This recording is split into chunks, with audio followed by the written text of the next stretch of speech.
ಇಲ್ಲಿಗೆ ಭಗವಂತನ ಪ್ರದಕ್ಷಿಣ ನಮಸ್ಕಾರ, ಆಮೇಲೆ ಭಗವಂತನ ನೈವೇದ್ಯ ಸ್ವೀಕಾರ, ಈ ಎರಡು ವಿಷಯ ಹೇಳಿದರು. ಅಂದ್ರೆ ತೀರ್ಥದ ಬಗ್ಗೆ ಇಷ್ಟು ಇನ್ನೂ ಹೇಳಿಲ್ಲ ಅವರು. ಭಗವಂತನ ತೀರ್ಥ ತಗೊಳ್ಳೋದು, ನಮಗೆ ತೀರ್ಥ ಆದ್ಮೇಲೆ ಪ್ರಸಾದ ಅಲ್ಲ, ಈಗ ಪ್ರಸಾದ ಬಂತು, ತೀರ್ಥ ಇನ್ನೂ ಬರಲಿಲ್ಲ. ಭಗವಂತನ ತೀರ್ಥ ತಗೊಳ್ಳುವಂಥದ್ದು ಉಂಟಲ್ಲ, ಅದರ ವೈಶಿಷ್ಟ್ಯ ಹೇಳ್ತಾರೆ. ತ್ರಿರಾತ್ರ ಫಲಗಾಹ ನದ್ಯ ಯಾಃ ಕಾಶ್ಚಿದ್ ಅಸಮುದ್ರಗಾಹ ಸಮುದ್ರಗಾಸ್ತು ಪಕ್ಷಸ್ಯ ಮಾಸಸ್ಯ ಸರಿತಾಂಪತಿ ಷಣ್ಮಾಸ ಫಲದ ಗೋದಾ ವತ್ಸರಸ್ಯ ತು ಜಾಹ್ನವಿ ವಿಷ್ಣು ಪಾದೋದಕಸ್ಯೈತೆ ಕಲಾಂ ನಾರ್ಹಂತಿ ಷೋಡಶೀಂ. ಇದರಲ್ಲಿ ವಿಷ್ಣು ಪಾದೋದಕ ನಾವು ದೇವರಿಗೆ ಅಭಿಷೇಕ ಮಾಡಿದ ವಿಷ್ಣುವಿನ ಪಾದೋದಕ ಅಂದ್ರೆ ಎರಡು, ಭಗವಂತನ ಪ್ರತಿಮೆಗೆ ಅಭಿಷೇಕ ಮಾಡಿದ್ದು ಒಂದು, ಅದು ಮತ್ತೆ ಶಾಲಗ್ರಾಮಕ್ಕೆ ಎರಡೂ ಹೌದು. ಶಾಲಗ್ರಾಮ ಇದು ಪಾದೋದಕ ಅನ್ನತಕ್ಕಂಥ ಶಬ್ದ ವಿಶೇಷವಾಗಿ ಪ್ರತಿಮೆ, ಯಾಕೆಂದ್ರೆ ಅಲ್ಲಿ ವಿಷಯ ಪ್ರತಿಮೆ ಶಿರಸ್ಸಿನಿಂದ ಪಾದ ತನಕ ಪ್ರತೀಕ ಇದೆ. ಅದು ಕಾಲಿಗೆ ಇಳಿದು ಭಗವಂತನ ಕಾಲು ತೊಳೆದು ನಾವು ಕುಡಿಯುವಂತಹ ನೀರು, ಅದು ಪ್ರತೀಕಕ್ಕಾಗುವಾಗ ಪಾದೋದಕ ಆಗುತ್ತೆ. ಶಾಲಗ್ರಾಮಕ್ಕಾಗುವಾಗ ಸ್ನಾನ ತೊಯ್ಯುವಾಗಬಹುದು ಪಾದೋದು, ವಿಷ್ಣುವಿನ ಸ್ನಾನವೂ ಹೌದು ಪಾದೋದಕವೂ ಹೌದು. ಅಲ್ಲಿ ವಿಷ್ಣು ಪಾದೋದಕ ಅಂತ ಹೇಳುವಾಗ ನಮ್ಮಲ್ಲಿ ಬೇರೆ ಬೇರೆ ನದಿಗಳಿವೆ, ಆ ನದಿಗಳಲ್ಲಿ ಸ್ನಾನ ಮಾಡ್ತೇವೆ. ಆ ನದಿಗಳಲ್ಲಿ ಸ್ನಾನ ಮಾಡಿದರೆ ಎಷ್ಟು ಪುಣ್ಯ ಅನ್ನುವಂಥ ಒಂದು ವ್ಯವಸ್ಥೆ ಕೂಡ ಹೇಳ್ತಾರೆ. ಇದೊಂದು ಅಪೂರ್ವವಾದ ಸಂಗತಿ. ಬರೇ ಭಗವಂತನ ತೀರ್ಥ ಮತ್ತು ಇತರ ನದಿಗಳಲ್ಲಿ ಸ್ನಾನ. ಅದಕ್ಕೆ ನದಿಗಳಲ್ಲಿ ಸ್ನಾನ ಮಾಡಿದರೆ ಅಂದರೆ ನಾವು ಬಾವಿಗಿಂತ ಕೆರೆ ಶ್ರೇಷ್ಠ. ಕೆರೆ ಯಾಕೆಂದ್ರೆ ಬಾವಿಗಿಂತ ಹೆಚ್ಚು ನೀರು ಇರೋದ್ರಿಂದ ಬಾವಿಗಿಂತ ಹೆಚ್ಚು ಪ್ಯೂರಿಟಿ ಇರ್ತದೆ. ಅದರಲ್ಲಿ ನೀರು ಕಮ್ಮಿ ಆದಷ್ಟು, ಈಗ ನಮ್ಮ ಒಂದು ಲೋಟದಲ್ಲಿ ಇರುವ ನೀರು ಹಾಳಾಗುವುದಕ್ಕಿಂತ ಹೆಚ್ಚು ಹೊತ್ತು ಒಂದು ತಂಬಿಗೆಯಲ್ಲಿ ಅದಕ್ಕಿಂತ ಹೆಚ್ಚು ಕ್ಲೀನ್ ಆಗಿರುತ್ತೆ. ತಂಬಿಗೆಗಿಂತ ಹಂಡೆಯಲ್ಲಿ ಇರತಕ್ಕಂಥ ನೀರು ಹೆಚ್ಚು ಕ್ಲೀನ್ ಆಗಿರುತ್ತೆ. ಹಂಡೆಗಿಂತ ಬಾವಿಯಲ್ಲಿ ಇರೋದು ನೀರು ಅದಕ್ಕೆ ಇದಾಗಿ ಹೋಗುತ್ತದೆ, ಕ್ಲೀನ್ ಆಗಿ ಕೊಳೆಯೆಲ್ಲ ಕೆಳಗೆ ಹೋಗಿ ನಿಲ್ಲುತ್ತೆ. ನೀರು ಹೆಚ್ಚಾದಷ್ಟು ನೀರು ಹೆಚ್ಚು ಸ್ವಚ್ಛವಾಗ್ತಾ ಹೋಗ್ತದೆ, ಅದರ ಕೊಳೆಯಲ್ಲಿ ಅಡಿಯಲ್ಲಿ ನಿಲ್ಲುತ್ತೆ. ಜಾಗ ವಿಶಾಲ ಆದಷ್ಟು, ನೀರಿನ ಬೆಡ್ ದೊಡ್ಡದಾದಷ್ಟು, ರಿವರ್ ಬೆಡ್. ಹಾಗೇನೆ ಅದಕ್ಕಿಂತ ನಿಂತ ನೀರು, ಎಷ್ಟು ದೊಡ್ಡ ಸರೋವರಕ್ಕಿಂತಲೂ ಹರಿಯುವ ನೀರು ಇನ್ನೂ ಹೆಚ್ಚು ಸ್ವಚ್ಛವಾಗಿರುತ್ತೆ. ಹರಿಯುವ ನೀರಿನಲ್ಲಿ ಯಾವಾಗಲೂ ಕೊಳೆ ಹರಿತಾ ಹರಿತಾ ಕ್ಲೀನ್ ಆಗ್ತಾ ಹೋಗ್ತದೆ. ಪ್ಯೂರಿಫಿಕೇಟರಿ ಪ್ರೋಸೆಸ್ ಅದು. ಅದರಿಂದ ನಿಂತ ನೀರಿಗಿಂತ ಹರಿಯುವ ನೀರು ಶ್ರೇಷ್ಠ. ಅದನ್ನ ಯಾವತ್ತಾದರೂ ನಾವು ಸ್ನಾನ ಮಾಡುವುದಿದ್ದರೆ ಅಥವಾ ಅದರ ಸ್ನಾನಕ್ಕೆ ಪಾನಕ್ಕೆ ತ್ರಿರಾತ್ರ ಫಲದಾಹ ನದ್ಯ, ಹರಿಯುವ ನೀರಾದ್ರೆ ನದಿ ಹರ್ಕೊಂಡು ಹೋಗುವಂಥ ನಿಂತದ್ದಲ್ಲ, ಕೆರೆ ತಟಾಕ ಬಾವಿಗಳಲ್ಲಿ ಇರುವುದಕ್ಕಿಂತ ಹರಿಯುವ ನೀರು ಅದು ತ್ರಿರಾತ್ರ ಫಲದ 3 ದಿವಸಗಳ ಯಜ್ಞಯಾಗಗಳನ್ನ, 3 ದಿವಸದ ಒಂದು ಪುಣ್ಯ ಕಾರ್ಯ, 3 ದಿನ ಮಾಡತಕ್ಕಂಥ ಪುಣ್ಯ ಕಾರ್ಯದಿಂದ ಸಿಗುವಂತಹ ಪುಣ್ಯ ಉಂಟಲ್ಲ. ಅಥವಾ ಹೀಗೆ ತಗೊಳ್ಳಿ, ನಾವು ತಟಾಕದಲ್ಲಿ 3 ದಿನ ಸ್ನಾನ ಮಾಡಿದಂತಹ ಪುಣ್ಯ, 3 ಸ್ನಾನ ಮಾಡಿದ ಪುಣ್ಯ ಅದು ನದಿಯಲ್ಲಿ 1 ಸ್ನಾನಕ್ಕೆ ಸಿಗುತ್ತೆ. ಅಂದ್ರೆ ಕೆರೆಗಿಂತ ನದಿಯಲ್ಲಿ ಸ್ನಾನ 3 ಪಟ್ಟು ಶ್ರೇಷ್ಠ. ಇಲ್ಲಿ 3 ಸ್ನಾನ ಅಂತ ಶಬ್ದ ಇಲ್ಲಿ ಆಚಾರ್ಯ ಹೇಳುದು ತ್ರಿರಾತ್ರ ಫಲದ ಅಂತ 3 ದಿನ ಅಖಂಡವಾದ 3 ದಿನದ ಪುಣ್ಯ ಕಾರ್ಯ. ಅದರಿಂದ ಒಂದು 3 ದಿನದ ಒಂದು ಯಜ್ಞ ಯಾಗ ಏನೊಂದು ಮಾಡಿದೆವು. ಅದರಿಂದ ಏನು ಪುಣ್ಯ ಬರುತ್ತೆ, ಆ ಫಲ 1 ಬಾರಿ ನದಿಯಲ್ಲಿ ಸ್ನಾನ ಮಾಡಿದ್ರೆ ಅದು ಬಂತು. ಅಂದ್ರೆ ಕೆರೆಗಿಂತ ನದಿಯ ಸ್ನಾನ ಶ್ರೇಷ್ಠವಾಯಿತು. ನದಿಗಿಂತ ಯಾಹ್ ಕಾಶ್ಚಿತ್, ಯಾವ ನದಿ, ಯಾಹ್ ಕಾಶ್ಚಿತ್ ಅಸಮುದ್ರಗಾಹ, ಸಮುದ್ರವನ್ನು ಸೇರದೆ ಇಲ್ಲೇ ಲೋಕಲ್ ನದಿಗಳು, ಅದು ಸಮುದ್ರಕ್ಕೆ ಹೋಗಿ ಸೇರುವಷ್ಟು ದೊಡ್ಡ ನದಿಗಳಲ್ಲ, ಚಿಕ್ಕ ನದಿಗಳು. ಅಂಥದ್ದು ಆದರೂ ಹರಿಯುವ ನೀರದು, ಸಮುದ್ರಕ್ಕೆ ಹೋಗಿ ಸೇರದೇ ಇದ್ರೂ ಹರಿಯುತ್ತೆ, ಅದು ವಿಶೇಷ. ಸಮುದ್ರಕ್ಕೆ ಹೋಗಿ ಸೇರುವ ನದಿಯಾಗಿದ್ದರೆ ಪಕ್ಷಸ್ಯ ಅಂದರು 15 ದಿವಸಗಳ ಕಾಲ ವ್ರತಾನುಷ್ಠಾನ ಮಾಡಿದರೆ ಎಷ್ಟು ಪುಣ್ಯವೋ ಅಷ್ಟು ಪುಣ್ಯ ಒಮ್ಮೆ ನದಿ ಸ್ನಾನ ಮಾಡಿದರೆ. ಯಾವ ನದಿ, ಸಮುದ್ರಕ್ಕೆ ಹೋಗಿ ಸೇರುವ ನದಿ. ಹಾಗಾದರೆ ನಿಂತ ನೀರಿಗಿಂತ ಹರಿಯುವ ನೀರು ಶ್ರೇಷ್ಠ, ಹರಿಯುವ ನೀರಿಗಿಂತ ನದಿಗೆ ಹೋಗಿ ಸೇರುವ ನೀರು ಶ್ರೇಷ್ಠ. ಆಮೇಲೆ ಮಾಸಸ್ಯ ಸರಿತಾಂಪತಿ, ಸಮುದ್ರದಲ್ಲಿ ಸ್ನಾನ ಮಾಡಿದರೆ 1 ತಿಂಗಳ ಕಾಲ ಮಾಡಿದ ಪುಣ್ಯಕರ್ಮಾನುಷ್ಠಾನಕ್ಕೆ ಸಮಾನ 1 ಬಾರಿ ಸಮುದ್ರ ಸ್ನಾನ. ಅದು ನಿಂತ ನೀರು, ಹರಿಯುವ ನೀರು, ಹರಿದು ಸಮುದ್ರಕ್ಕೆ ಸೇರುವ ನೀರು, ಸಮುದ್ರದ ನೀರೇ ಆಯ್ತು. ಈಗ ಅಲ್ಲಿ ತನಕ ಬಂದೆವು. ಅದಕ್ಕಿಂತಲೂ ಮಿಗಿಲಾದದ್ದುಂಟು. ಯಾವುದು, ಷಣ್ಮಾಸ ಫಲದ ಗೋದಾವರಿ ನದಿ ಉಂಟಲ್ಲ. ಗೋದಾವರಿ ಅಂದ್ರೆ ಅದು ಗಂಗೆಯದ್ದೇ ಇನ್ನೊಂದು ಮುಖ, ಗಂಗಾ ಗೋದಾವರಿ ಅಂತ. ಗೋದಾವರಿ ಅಂದ್ರೆ ಅದಕ್ಕೊಂದು ಕಥೆ. ತ್ರಿವಿಕ್ರಮ ಆಚಾರ್ಯರು ಕೂಡ ಗೌತಮಸ್ಯ ಋಷೇಶ್ ಶಾಪಾತ್ ಜ್ಞಾನೇತ್ವ ಜ್ಞಾನತಾಂಗತೆ ಅಂತ. ಗೋದಾವರಿ ಅಂದ್ರೆ ಗೋವಿಗೋಸ್ಕರ ದತ್ತವಾದ ವಾರಿ. ಗೋದ ಅಂದ್ರೆ ಗೋವಿಗೋಸ್ಕರ, ಅದಕ್ಕೆ ಬರೇ ಗೋದ ಅಂತ ಹೇಳ್ತಾರೆ.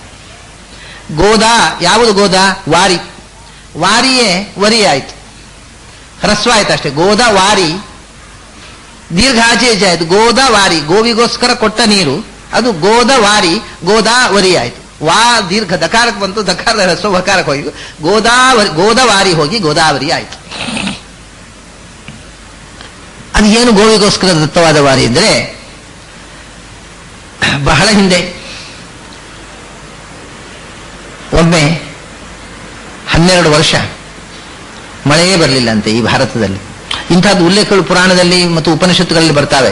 ಬಹಳ ಆಶ್ಚರ್ಯ. ಇವಾಗ 12 ವರ್ಷ ಮಳೆ ಬಾರದೆ ನಮ್ಮ ಗತಿ ಏನು? ಈಗ ಎಷ್ಟು ವಾಸಿ, ಈಗ ಮಳೆ ಬರೋದಿಲ್ಲ ಅಂತ ಹೇಳ್ತೇವೆ.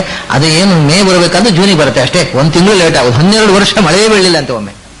12 ವಾರ್ಷಿಕ್ಯಾಂ ಅನಾವೃಷ್ಟವನ್ನು, 12 ವರ್ಷ ಮಳೆ ಬರದೇ ಇದ್ದಾಗ ಎಲ್ಲ ಋಷಿಗಳು ಊರು ಬಿಟ್ಟು ವಲಸೆ ಹೋದರು. ಎಲ್ಲಿ ಊರಲ್ಲಿ ಬೆಳೆ ಇಲ್ಲ, ಆಹಾರ ಇಲ್ಲ, ಅನ್ನಗತಿ.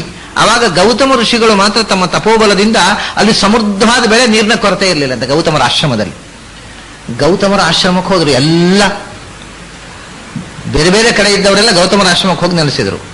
ಗೌತಮರು ಅವರಿಗೆ ಪಾಠ ಪ್ರವಚನ ಮಾಡೋದು, ಅನ್ನದಾನ. ಎಷ್ಟು ಜನ ಬಂದರೂ ಅನ್ನದಾನ. ಅಲ್ಲಿ ನೀರಿನ ಕೊರತೆ ಇಲ್ಲ, ಅವರ ತಪೋಬಲದಿಂದ ಅಲ್ಲಿ ಮಾತ್ರ ನೀರಿನ ಕೊರತೆ ಆಗದಂತೆ ನೋಡಿಕೊಂಡು ಎಲ್ಲ ಬೇರೆ ಬೇರೆ ದೇಶದಿಂದ, ದೇಶ ಭಾಗದಿಂದ, ಬೇರೆ ಬೇರೆ ಕಡೆಗಳಿಂದ ಬಂದವರೆಲ್ಲ ಗೌತಮ ಋಷಿಗಳ ಆಶ್ರಮದಲ್ಲಿ ಕೂತರು. ಆಯ್ತು, 12 ವರ್ಷ ಅಲ್ಲೇ ಕೂತಿದ್ದಾರೆ ಇವರು. ಆಮೇಲೆ ಮಳೆ ಬಂತು. ಮಳೆ ಬಂದ ಮೇಲೆ ಇವರು ಹೊರಡುವ, ಇನ್ನು ಊರಿಗೆ ಹೋಗುವ ಅಂತ. ಗೌತಮರು ಕೇಳಲಿಲ್ಲ ಅಂತೆ. ಇಲ್ಲೇ ಇದೆ, ಏನು ಇನ್ನೇನು ಊರಿಗೆ ಹೋಗೋದೇನು, 12 ವರ್ಷದಿಂದ ಇದ್ರಿ, ಇನ್ನೂ ಇಲ್ಲೇ ಇರಿ, ಇಲ್ಲ ಇದು ಬಿಡಿ ಅಂತ ಹೇಳಿದಂತೆ. ಇವರಿಗೆ ಮನೆಗೆ ಹೋಗಬೇಕು ಅಂತ ಒಂದು ಕಡೆ ಸೆಳೆತ, ಗೌತಮರು ಹೋಗಬೇಡ ಅಂತ ಹೇಳಿದ್ದಾರೆ, ಅವರ ಮಾತು ಮೀರುವುದು ಹೇಗೆ ಅಂತ ಒಂದು ಕಡೆ. ಈ ತರದ ಉಭಯ ಸಂಕಟದಲ್ಲಿ ಇದ್ರು. ಆವಾಗ ಗಣಪತಿ ಒಂದು ಬ್ರಹ್ಮಚಾರಿ ವೇಷದಿಂದ ಕಾಣಿಸಿಕೊಂಡಂತೆ ಈ ಋಷಿಗಳಿಗೆ, ಅಲ್ಲಿ ವಾಸವಾಗಿದ್ದ ಋಷಿಗಳಿಗೆ ಕಾಣಿಸಿಕೊಂಡು ಒಂದು ಮಿಸ್ಚೀಫ್ ಮಾಡಿದ. ಏನು ನಿಮಗೇನು, ನಮ್ಗೆ ಹೋಗ್ಬೇಕು ಅಂತ ಉಂಟು ಊರಿಗೆ, ಇವ್ರು ಹೋಗ್ಲಿ ಬಿಡೋದಿಲ್ಲ ಗೌತಮರು ಅಂತ ಇವರು ಕಂಪ್ಲೇಂಟ್ ಮಾಡಿದರು ಈ ಋಷಿಗಳು. ಅದು ಗಣಪತಿ ಹೇಳಿ, ನೀವು ಒಂದು ಕೆಲಸ ಮಾಡಿ, ಏನು, ಒಂದು ತಪೋಬಲದಿಂದ ಒಂದು ಕೃತಕ ಗೋವನ್ನು ನಿರ್ಮಾಣ ಮಾಡ್ರಿ. ಅದು ನಿಜವಾದ ಹಸು ಅಲ್ಲ, ಅದು ನಿಮ್ಮ ತಪೋಬಲದಿಂದ ಒಂದು ಕೃತಕ. ಆ ಗೋವು ಏನು ಮಾಡಬೇಕು ಅಂತ ಇವ್ರದ್ದು ಕೃಷಿ ತೋಟದಲ್ಲಿ ಬಿಟ್ಟುಬಿಟ್ರಿ. ಅದನ್ನು ಗೌತಮರ ತೋಟದಲ್ಲಿ ಮೇಯ್ತಾ ಇರುವಾಗ ಅವರ ಧಾನ್ಯ, ದವಸ ಧಾನ್ಯ ತಿಂತಾ ಇರಬೇಕು. ಅದು ದವಸ ಧಾನ್ಯ ತಿನ್ನುತ್ತೆ ಅಂತ ಅವ್ರು ಬಂದು ಓಡಿಸ್ತಾರೆ. ಓಡಿಸ್ಲಿಕ್ಕೆ ಅಂತ ಓಡೋಲ್ಲ, ಅದು ಬಂದು ಬೆನ್ನಿಗೆ ಒಂದು ಪ್ಯಾಟ್ ಮಾಡ್ತಾರೆ. ಅಷ್ಟಾದ ತಕ್ಷಣ ಬಿದ್ದು ಸತ್ತು ಹೋಗುತ್ತೆ. ಅದೆಲ್ಲ ನಾವು ದೇವಲೋಕದ ವ್ಯವಸ್ಥೆ ಮಾಡ್ತೇವೆ. ನೀವು ಗೋಹತ್ಯೆ ಮಾಡಿದವರು ನಿಮ್ಮ ಅನ್ನ ತಿನ್ನೋದಿಲ್ಲ ಅಂತ ಹೊರಟು ಹೋಗ್ರಿ. ಇವರಿಗೆ 12 ವರ್ಷ ಅನ್ನ ತಿಂದ ಮನೆಗೆ ದ್ರೋಹ ಮಾಡೋ ಬುದ್ಧಿ ಬಂದೋಯ್ತು ನೋಡಿ ಇವರಿಗೆ. ಇವರು ಹಾಗೇ ಮಾಡಿದರು. ಸರಿ, ಗೋವನ್ನ ಸೃಷ್ಟಿ ಮಾಡಿದ್ರು. ಅವರು ಗೌತಮರು ಹೊಡೆದ್ರು, ಅದು ಬಿದ್ದು ಸತ್ತು ಹೋಯ್ತು. ಸತ್ತು ಹೋದ ತಕ್ಷಣ ನಾವೆಲ್ಲ ಹೋಗ್ತೇವೆ, ಗೋಹತ್ಯೆ ಆಯ್ತು ನಿಮ್ಮಿಂದ, ನಾವು ಹೋಗ್ತೇವೆ ಅಂತ ಹೊರಟುಬಿಟ್ರು. ಆವಾಗ ಗೌತಮರಿಗೆ ಯೋಚನೆ ಬಂತಂತೆ, ಇದು ಏನಿದು, ಬರೇ ನಾನು ಕೈಯಲ್ಲಿ ಬೆನ್ನಿಗೆ ಚಪ್ಪರಿಸಿದ ತಕ್ಷಣ ಬಿದ್ದು ಸತ್ತು ಹೋಗೋದು ಅಂದ್ರೆ ಏನು ಕಥೆ ಇದು? ಇವರೆಲ್ಲ ಅಷ್ಟಕ್ಕೆ ಸಿಟ್ಟಿಗದ್ದು ಹೋಗೋದು ಅಂದ್ರೆ ಏನು ಕಥೆ ನಡೆಯಿತು ಅಂತ ಸಮಾಧಿಂ ಸಮಾಧತ್ತ ಅಂತ ಅವ್ರು ಮೆಡಿಟೇಷನ್ಗೆ ಕೂತ್ರಂತೆ. ಮೆಡಿಟೇಷನ್ಗೆ ಕೂತಾಗ ಅವರಿಗೆಲ್ಲ ಗೊತ್ತಾಯ್ತು, ಓಹೋ, ದೇವಲೋಕದಿಂದ ದೇವತೆಗಳ ಕಿತಾಪತಿ ಇದು. ಗಣಪತಿ ಬಂದು ಇವರಿಗೆ ಹೇಳಿದ್ದು, ಇದು ಕೃತಕವಾದಂತಹ ಒಂದು ಮಾಹಿ ಗೋವನ್ನು ಸೃಷ್ಟಿ ಮಾಡಿದ್ದು, ಇದು ಇಲ್ಲಿಂದ ಹೋಗುವುದಕ್ಕೋಸ್ಕರ ಮಾಡಿರತಕ್ಕಂಥ ಒಂದು ಸುಳ್ಳು ನಾಟಕ ಅಂತ ಅವರಿಗೆ ಧ್ಯಾನದಲ್ಲಿ ಗೋಚರ ಹೋಯ್ತಂತೆ. ಬೇಸರ ಆಯ್ತು ತುಂಬ. ನನ್ನಿಂದ ಜ್ಞಾನ ಪಡೆದು ಹೀಗೆ ನನಗೆ ದ್ರೋಹ ಮಾಡಿ ಹೋದ್ರಲ್ಲ ಹೋಗುವಾಗ, ಆದ್ದರಿಂದ ನನ್ನಿಂದ ಅವರು ಪಡೆದಂತಹ ಜ್ಞಾನವೆಲ್ಲ ನಾಶವಾಗಿ ಹೋಗಲಿ ಅಂತ ಶಾಪ ಕೊಟ್ಟಂತೆ. ಅದೇ ಅಲ್ಲಿಂದ ಮುಂದೆ ಕಲಿಯುಗದಲ್ಲಿ ಆ ಋಷಿ ಪರಂಪರೆಯಲ್ಲಿ ಜ್ಞಾನ ನಾಶವಾಗಿ ನಿಜವಾದ ಶುದ್ಧ ಜ್ಞಾನ ಪರಂಪರೆ ನಷ್ಟವಾದಾಗ ಮತ್ತೆ ವೇದವ್ಯಾಸರು ಮತ್ತೆ ಪುರಾಣಗಳ ರಚನೆ ಮಾಡಿ ಇದೆಲ್ಲ ಮಾಡಿ ಹೊಸ ವೈದಿಕ ಸಾಹಿತ್ಯದ ಹೊಸ ಪರಿಚಯವನ್ನು ಮಾಡಿಸಿಕೊಡಬೇಕಾಯಿತು. ಋಷಿ ಪರಂಪರೆಯಲ್ಲೇ ಜ್ಞಾನ ನಾಶ ಆಗಿ ಹೋಯಿತು ಅಂತ. ಜ್ಞಾನೇತು ಅಜ್ಞಾನತಾಂಗತೆ ಗೌತಮಸ್ಯ ಋಷೇಹೇ ಶಾಪಾತ್. ಅವರಲ್ಲಿ ಜ್ಞಾನ ಅಜ್ಞಾನವಾಯ್ತಂತೆ. ಅಜ್ಞಾನವಾಗುವುದು ಅಂದ್ರೆ ಜ್ಞಾನ, ಇದು ಜ್ಞಾನವೋ ಇದು ಜ್ಞಾನವೋ ಅಂತ ಸಂದೇಹಕ್ಕೆ ಒಳಗಾಗೋದು. ಇದು ಒಂದು ಅಜ್ಞಾನವಾಗೋದು ಅಂದ್ರೆ ಇದು ಸರಿಯೋ ಇದು ಅಂತ ಡೌಟ್ಸು ಕೆಲವರಿಗೆ ಇದು ಜ್ಞಾನವೇ ತಪ್ಪು, ಅಜ್ಞಾನವೇ ಸರಿ ಅಂತ. ಸರಿಯನ್ನೇ ತಪ್ಪು ಅಂತ ತಿಳ್ಕೊಳ್ಳೋದು, ತಪ್ಪನ್ನು ಸರಿ ಅಂತ ತಿಳ್ಕೊಳ್ಳೋದು, ಇದು ಒಂದು ರೀತಿಯಿಂದ ಜ್ಞಾನ ಅಜ್ಞಾನವಾಗುವುದು. ಇದು ಸರಿಯೋ ಅಂತ ಸಂಶಯಕ್ಕೊಳಗಾಗುವುದು, ಒಂದು ಜ್ಞಾನ ಅಜ್ಞಾನವಾಗುವುದು. ಇದು ಕೆಲವರಿಗೆ ಸಂಶಯ, ಕೆಲವರಿಗೆ ವಿಪರೀತ ಜ್ಞಾನ. ಯಥಾರ್ಥ ಜ್ಞಾನ ಅಂತೂ ಹೀಗೆ ಆಕುಲವಾಗೋಯ್ತು. ಯಥಾರ್ಥವನ್ನು ಯಥಾರ್ಥ ಅಂತ ತಿಳ್ಕೊಂಡವರಿಗೂ ಕೂಡ ಅಯ್ಯೋ ಅವರೆಲ್ಲ ಅಲ್ಲ ಅಂತ ಹೇಳ್ತಾರೆ, ನಾ ಏನು ಮಾಡಲಿ ಅಂತ. ಯಥಾರ್ಥವನ್ನು ಯಥಾರ್ಥ ಅಂತ ತಿಳ್ಕೊಂಡು ಇದು ಜ್ಞಾನೇ ತ್ವಜ್ಞಾನತಾಂಗತೆ. ದೇವತೆಗಳಿಗೂ ಗೊಂದಲ, ದೇವತೆಗಳಿಗೆ ಏನು ಗೊಂದಲ, ದೇವತೆಗಳಿಗೆ ಶಾಪ ಕೊಡಲಿಲ್ಲ. ಅವರಿಗೆ ಗೊಂದಲ ಏನಂದ್ರೆ ಯಾರು ಜ್ಞಾನಿಗಳಾಗಿರ್ಬೇಕೋ ಅವರಲ್ಲಿ ಅಜ್ಞಾನ ಬಂತಲ್ಲ ಅಂತ ಅವರಿಗೆ ದುಃಖ. ಪಾಪ ಜ್ಞಾನಿಗಳಿಗೂ ಅಜ್ಞಾನ ಬಂತಲ್ಲ ಅಂತ. ಹಾಗಾಗಿ ಬ್ರಹ್ಮರುದ್ರೇಂದ್ರಾದಿಭಿ ಅರ್ಥಿತ. ಅವರು ಭಗವಂತ ವ್ಯಾಸರೂಪದಿಂದ ಅವತಾರ ಮಾಡಿದ್ದು. ವ್ಯಾಸಾವತಾರಕ್ಕೆ ಹಿನ್ನೆಲೆಯೇ ಗೌತಮನ ಶಾಪ. ಆಗ ಈ ಶಾಪದ ಮೊದಲು ಅವನು ಏನು ಮಾಡಿದ ಅಂದ್ರೆ ಆ ಗೋವನ್ನು ಬದುಕಿಸ್ಬೇಕಲ್ಲ. ಗೋವು ಬಿದ್ದು ಸತ್ತೋಗಿದೆ. ಅದಕ್ಕೆ ಏನು ಮಾಡಿದ ಅಂದ್ರೆ ಸ್ವರ್ಗಲೋಕದಲ್ಲಿರತಕ್ಕಂಥ ದೇವಗಂಗೆಯನ್ನ ತಪಸ್ಸಿನಿಂದ ಒಲಿಸಿ ಭಗೀರಥ ಏನು ಮಾಡಿದ ಹಾಗೆ ತನ್ನ ಕಮಂಡಲುವಿನಲ್ಲಿ ಆ ಗಂಗೆಯನ್ನು ತರಿಸಿ ಆ ಕಮಂಡಲು ಉದಕದಿಂದ ಆ ಗೋವಿಗೆ ಪ್ರೋಕ್ಷಣೆ ಮಾಡಿ ಅದನ್ನು ಬದುಕಿಸಿಬಿಟ್ಟ. ಅದು ಜೀವಂತವಾಯಿತು. ಅದು ಹೊರಟು ಹೋದ್ಮೇಲೆ ಇವರಿಗೆ ಶಾಪ ಕೊಟ್ಟದ್ದು. ಹಾಗಾಗಿ ದೇವಲೋಕದಿಂದ ಗಂಗೆಯನ್ನ ತಂದು ಈ ಗೋವಿಗೆ ಹರಿಸಿದ್ದರಿಂದ ಗೋದತ್ತವಾದ ವಾರಿ, ಅದೇ ಮತ್ತೆ ನದಿಯಾಗಿ ಹರಿಯಿತು, ಅದು ಗೋದಾವರಿ. ಅದಕ್ಕೆ ಎಷ್ಟು ಶಕ್ತಿ ಅಂದರೆ, ಸಮುದ್ರ ಸ್ನಾನ ಮಾಡಿದರೆ 1 ತಿಂಗಳ ಪುಣ್ಯ ಫಲ, ಗೋದಾವರಿಯಲ್ಲಿ ಸ್ನಾನ ಮಾಡಿದರೆ 6 ತಿಂಗಳ, 6 times ಬೆಟರ್ ದ್ಯಾನ್ ಓಷನ್. ಸಮುದ್ರಕ್ಕಿಂತ 6 ಪಟ್ಟು ಹೆಚ್ಚು ಪುಣ್ಯ ಕೊಡುವಂತಹದ್ದು ಗೋದಾವರಿ. ಈ ನದಿಗಳ ತಾರತಮ್ಯ ಇಷ್ಟು ಸ್ಪಷ್ಟವಾಗಿ ನಮ್ಗೆ ಯಾರೂ ಹೇಳಿಲ್ಲ ಬೇರೆ ಕಡೆ. ವತ್ಸರ ಷಣ್ಮಾಸ ಫಲದ ಗೋದಾವರಿ ನದಿ 6 ತಿಂಗಳು. ಗೋದಾವರಿ ಇದ್ದೇ ಪ್ರಭೇದ ಗಂಗೆ, ಆದರೆ ಅದು ಗೌತಮರಿಂದ ಬಂದದ್ದು ಗೋದಾವರಿ, ಜಹ್ನುವಿನಿಂದ ಭಗೀರಥನಿಂದ ಬಂದದ್ದು ಜಾಹ್ನವಿ. ವತ್ಸರಸ್ಯತು ಜಾಹ್ನವೀನ್, 1 ವರ್ಷಗಳ ಕಾಲ ಮಾಡಿರತಕ್ಕಂಥ ತಪಸ್ಸಿನ ಫಲ, 6 ತಿಂಗಳ ತಪಸ್ಸಿನ ಫಲ ಒಮ್ಮೆ ಗೋದಾವರಿ ನದಿಯಲ್ಲಿ ಸ್ನಾನ ಮಾಡಿದರೆ, 1 ವರ್ಷದ ತಪಸ್ಸಿನ ಫಲ ಒಮ್ಮೆ ಗಂಗೆಯಲ್ಲಿ ಸ್ನಾನ ಮಾಡಿದರೆ, 1 ತಿಂಗಳ ತಪಸ್ಸಿನ ಫಲ ಸಮುದ್ರದಲ್ಲಿ ಸ್ನಾನ ಮಾಡಿದರೆ. ಆದರೆ ಗಂಗೆಯಲ್ಲಿ ಸ್ನಾನ ಮಾಡಿದರೆ 1 ವರ್ಷ. ಇದು ನೋಡಿ, ಸಮುದ್ರದ ಅಭಿಮಾನಿ ದೇವತೆ ವರುಣ, ಗಂಗೆ ಅವನ ಹೆಂಡತಿ. ನೀವು ಗಂಡನಿಗಿಂತ ಹೆಂಡತಿ ಹೆಚ್ಚು ಫಲ ಕೊಟ್ಟು ಬಿಡ್ತಾಳೆ. ಗಂಡನಿಗೆ 1 ತಿಂಗಳ ಫಲ, ಆದರೆ ಇದರಲ್ಲಿ ಸ್ನಾನ ಮಾಡಿದರೆ 1 ವರ್ಷದ ಫಲ. ಕಾರಣ,